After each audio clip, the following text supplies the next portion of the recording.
Please welcome back to our YouTube channel. So आज हम देखेंगे CC3 बाल्यावस्था एवं बाल विकास का जो हम पेपर सोल्व कर रहे थे उसका क्वेश्चन नंबर 1। ये लॉन्ग क्वेश्चन से हमने शॉर्ट क्वेश्चन सारे सोल्व कर लिए थे जो कि 5 मार्क्स के थे। ये जो है वो 10 मार्क्स के और आपको 4 में से 2 अटेम्प्ट करने हैं। ये देखिए किन्हीं 2 प्रश्नों के उत्तर दीजिए। अभी वाली जो यूनिवर्सिटी है तो उसमें कंफर्म नहीं है कि किस पैटर्न के क्वेश्चन पूछेंगे, इसलिए हमको ऐसा प्रिपेयर करना है कि हम कितने भी मार्क्स के क्वेश्चन पूछे, मतलब हर टॉपिक को थोड़ा डीपली डिटेल में पढ़ना है ताकि हम एग्जाम में अच्छे से परफॉर्म कर सके, अच्छे मार्क्स ला सके। ठीक है, तो फर्स्ट क्वेश्चन है पियाजे की संज्ञानात्मक विकास के सिद्धांत को समझाइए। Explain the Piaget's theory of cognitive development. तो सबसे पहले आपको हेडिंग लिखनी है पियाजे के संज्ञानात्मक विकास के सिद्धांत। तो पियाजे के संज्ञानात्मक विकास के सिद्धांत का उद्देश्य यह समझता था कि बच्चे मानसिक रूप से कैसे विकसित होते हैं और दुनिया को कैसे समझते हैं। पियाजे ने यह सिद्धांत प्रस्तुत किया कि बच्चों का संज्ञानात्मक या ज्ञानेंद्रिय विकास 4 प्रमुख अवस्थाओं में होता है और प्रत्येक अवस्था विशेष प्रकार की मानसिक क्षमताओं के विकास से जुड़ी होती है। पियाजे के अनुसार बच्चे सक्रिय रूप से अपने अनुभवों के माध्यम से ज्ञान प्राप्त करते हैं और समय के साथ अपनी सोच को संशोधित करते हैं। पियाजे संज्ञानात्मक विकास की अवस्थाएं। तो पहली अवस्था है संवेदनात्मक मोटर अवस्था, सेंसरी मोटर स्टेज, जो कि होती है जन्म से 2 वर्ष तक। इस अवस्था में बच्चे अपनी दुनिया को अपनी इंद्रियों जैसे देखना, सुनना, छूना आदि और मोटर गतिविधियों जैसे चलना, पकड़ना आदि के माध्यम से समझते हैं। बच्चे इस दौरान वस्तु स्थायित्व ऑब्जेक्ट परमानेंस सीखते हैं, जिसका मतलब है कि वे यह समझने लगते हैं कि वस्तुएं तब भी अस्तित्व में रहती है जब वे उन्हें देख नहीं सकते। इसको एक्सप्लेन मैं करूंगी जब मैं नोट्स बना लूंगी और आपके साथ शेयर करूंगी, तब मैं एक्सप्लेन करूंगी। ठीक है, अभी आपको केयरफुली सुनना है। सेकेंड स्टेज है पूर्व ऑपरेशनल अवस्था, प्री ऑपरेशनल स्टेज, जो कि होती है 2 से 7 वर्ष तक। इस अवस्था में बच्चे मानसिक चित्रों और प्रतीकों का उपयोग करने लगते हैं, जैसे भाषा, चित्र और खेल के माध्यम से। हालांकि इस अवस्था में बच्चे असभ्यस्त नहीं होते हैं। जटिल मानसिक संचालन करने में, जैसे तार्किक सोच और किसी भी चीज को 2 दृष्टिकोणों से देखना। इस अवस्था में एगोसेंट्रिज्म है ना, ईगो जो होता है ना, तो एगोसेंट्रिज्म देखने को मिलता है, जिसमें बच्चा अपने दृष्टिकोण को ही एकमात्र सही समझता है और दूसरों के दृष्टिकोण को नहीं समझ पाता। थर्ड है संवेदनात्मक ऑपरेशनल अवस्था, कॉन्क्रीट ऑपरेशनल स्टेट। तो ये जो होती है वो 7 से 11 वर्ष तक की होती है। इस अवस्था में बच्चे अधिक तार्किक और व्यवस्थित सोचने में सक्षम हो जाते हैं, लेकिन उनकी सोच केवल ठोस या कंक्रीट वस्तुओं और घटनाओं तक सीमित रहती है। बच्चे संवेदनात्मक संचालन, कॉन्क्रीट ऑपरेशंस कर सकते हैं, जैसे संख्या जोड़ने और घटाने में सक्षम होना, और वे संवेदनात्मक स्थायित्व कंजर्वेशन समझने लगते हैं, जैसे पानी को एक गिलास से दूसरे गिलास में डालने पर उसकी मात्रा समान रहती है। चौथा है औपचारिक ऑपरेशनल अवस्था, फॉर्मल ऑपरेशनल स्टेज। ये जो होती है वो 11 वर्ष या उससे ज्यादा के बच्चों में पाई जाती है। इस अवस्था में किशोर और वयस्क अमूर्त या एब्स्ट्रैक्ट सोचने में सक्षम हो जाते हैं और वे काल्पनिक स्थितियों पर भी सोच सकते हैं। वे भविष्य की योजना बना सकते हैं, समस्या को सैद्धांतिक रूप से हल कर सकते हैं और तर्क और चिंतन के उच्च स्तर पर काम कर सकते हैं। इसमें समग्र विचार, सैद्धांतिक सोच और विभिन्न विकल्पों के बारे में सोचने की क्षमता शामिल होती है। पियाजे के सिद्धांत की प्रमुख विशेषताएं। फर्स्ट है, वैसे तो यहाँ पर आपको सिर्फ सिद्धांत को ही समझाना था, तो अभी तक मैंने जितना आंसर बताया उतना लिख दोगे तो बहुत है, लेकिन आंसर हमको बड़ा लिखना है तो विशेषताएं भी लिख देना। फर्स्ट है सक्रिय निर्माण, एक्टिव कंस्ट्रक्शन। सेकंड है संतुलन की प्रक्रिया, प्रोसेस ऑफ इक्विलिब्रेशन। थर्ड है स्वतंत्र अन्वेषण, इंडिपेंडेंट एक्सप्लोरेशन। फोर्थ है विकासात्मक क्रम, डेवलपमेंटल स्टेजेस। ठीक है, जब हम नोट्स देखेंगे तो और भी डिटेल्स में इसको समझेंगे और जानेंगे। सेकंड है वंशानुक्रम क्या है, वंशानुक्रम से संबंधित नियमों, सिद्धांतों एवं प्रयोगों के बारे में चर्चा कीजिए। What is heredity, explain laws, theories and experiments related to heredity. तो सबसे पहले हेडिंग लिखना है, फिर लिखना है वंशानुक्रम वह प्रक्रिया जिसके माध्यम से जीवन के गुणसूत्र या जीन्स और शारीरिक विशेषताएं अगली पीढ़ी तक पहुंचती है। वंशानुक्रम का अध्ययन यह समझने के लिए किया जाता है कि कैसे माता पिता से उनके संतान को गुण और मतलब जो माता पिता होते हैं वो माता पिता से कैसे संतान को गुणसूत्र और शारीरिक लक्षण प्राप्त होते हैं, मतलब बच्चों में पेरेंट्स के गुण कैसे आते हैं। इसे अनुवांशिकी या जेनेटिक्स के रूप में भी जाना जाता है। वंशानुक्रम के सिद्धांत और नियम। वंशानुक्रम के नियमों का प्रस्ताव सबसे पहले जर्मन भौतिकज्ञ और कृषि विज्ञानी ग्रेगर जॉन मेंडल ने किया था। उन्होंने मटर के पौधों पर किए गए प्रयोगों के आधार पर वंशानुक्रम के कुछ महत्वपूर्ण सिद्धांतों का प्रतिपादन किया। यह सिद्धांत है, पहला है मेंडल का पहला नियम, है ना, सेकंड है मेंडल का दूसरा नियम और थर्ड है मेंडल का तीसरा नियम। तो आपको ये तीनों नियम का थोड़ा थोड़ा डिस्क्राइब करना है, तीनों नियमों को समझाना है ना। फिर वंशानुक्रम से संबंधित प्रयोग, तो मेंडल के मटर के पौधों पर किए गए प्रयोग के बारे में लिखना है। फिर सेकंड पे लिखना है द्विखंडित गुणसूत्र, डाई हाइब्रिड क्रॉस के बारे में, फिर प्रयोगात्मक परिणाम के बारे में। ठीक है, फिर और लास्ट में आपको महत्व लिखना है, वंशानुक्रम के सिद्धांतों का महत्व। वंशानुक्रम के नियमों का अध्ययन यह समझने में मदद करता है किस प्रकार गुणसूत्र और लक्षणों का वितरण अगली पीढ़ी में होता है। फिर लास्ट में निष्कर्ष लिखना है, वंशानुक्रम का अध्ययन जीवन के गुणसूत्रों के वितरण, उनके व्यवहार और आनुवंशिक लक्षणों की समझ को बढ़ाता है। मेंडल के सिद्धांतों ने आनुवंशिकी के बुनियादी नियमों का प्रतिपादन किया जो आज भी जीव विज्ञान के क्षेत्र में महत्वपूर्ण है। तो ये आपका वंशानुक्रम का आंसर है। ये मैंने ज़्यादा डिटेल में नहीं बताया क्योंकि वीडियो लॉन्ग हो जाएगा। फिर थर्ड है, अगर आप चाहते हो कि डिटेल आंसर अपलोड करूँ मतलब नोट्स वगैरह, तो कमेंट बॉक्स में बताइएगा। थर्ड क्वेश्चन है विकास बहुआयामी एवं विषमगामी होता है, स्पष्ट कीजिए। Development is multi dimensional and plural, explain. तो सबसे पहले हेडिंग लिखना है विकास बहुआयामी एवं विषमगामी।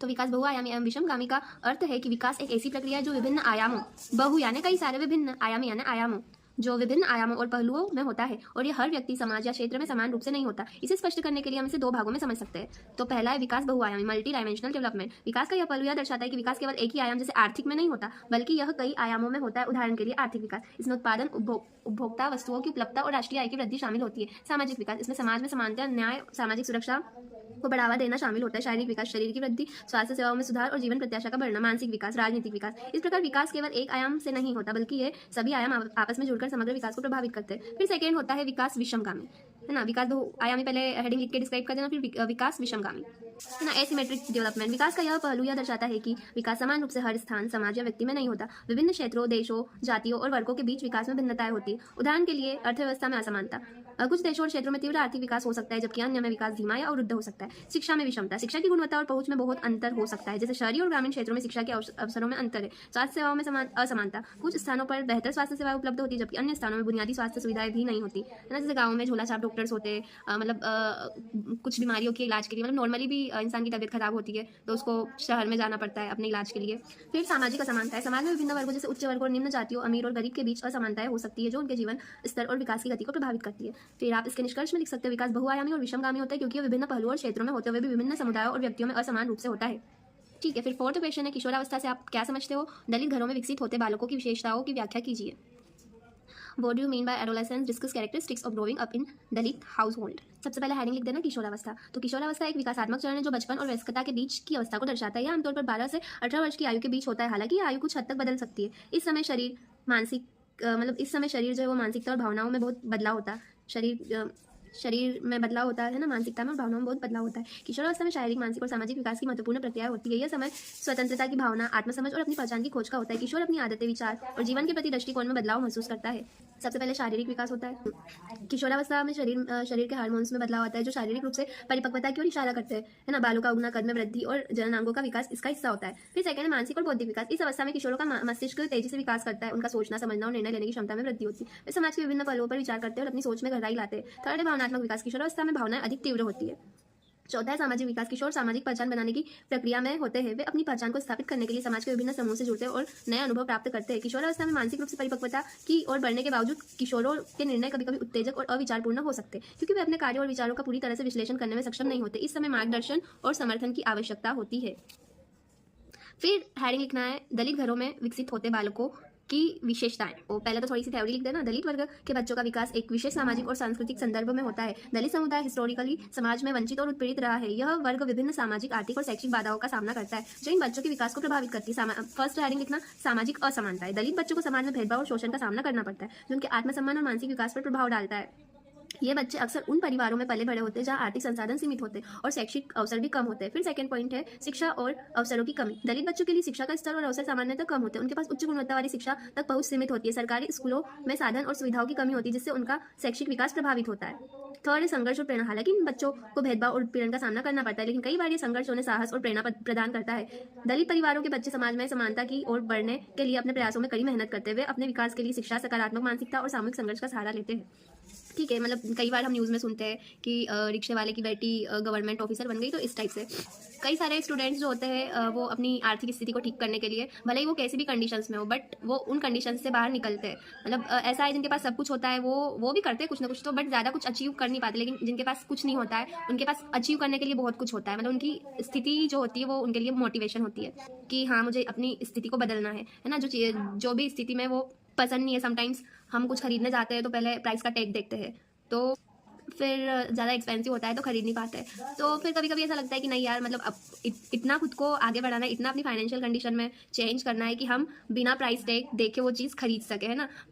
हर किसी की सोच होती है कि वो अपनी कंडीशन से बाहर निकल सके, और गरीब को भी अमीर होने की अपॉर्चुनिटीज़ मिलती है। अब वो पर्सन पर डिपेंड करता है कि वो अपॉर्चुनिटी का फ़ायदा कैसे उठाता है या नहीं उठाता है। फिर आता है फोर्थ पॉइंट सांस्कृतिक विकास। दलित बच्चों का सांस्कृतिक विकास उनके पारंपरिक रीति रिवाजों, परंपराओं और सामुदायिकता से प्रभावित होता है। हालांकि समाज में उत्पीड़न के बावजूद इन बच्चों में अपनी सांस्कृतिक धरोहर को बचाने और विकसित करने की भावना होती है। फिफ्थ है समाज की भूमिका। समाज और राज्य का यह कर्तव्य बनता है कि वह दलित बच्चों के लिए समान अवसर सुनिश्चित करें। हालांकि अभी तो ऐसा है कि सभी को इक्वल माना जाता है, अभी इतना नहीं होता, बाकी पहले ज़माने में बहुत ऐसा होता है, बट अभी भी ऐसा है कि पैसे की वैल्यू है, आपकी पोजीशन की वैल्यू है, पैसे की वैल्यू है, इंसान की वैल्यू तो बहुत ही कम केसेस में होती है। बाकी लोग पैसे और पावर वाले के ही साथ रहते हैं। लाइफ में पैसा, मनी फ्रीडम और टाइम फ्रीडम बहुत ज़्यादा इंपॉर्टेंट है, और आप फाइनेंशियली, इमोशनली, मेंटली पूरी तरीके से इंडिपेंडेंट होना जरूरी है आपका, ठीक है। Never ever depend on anyone.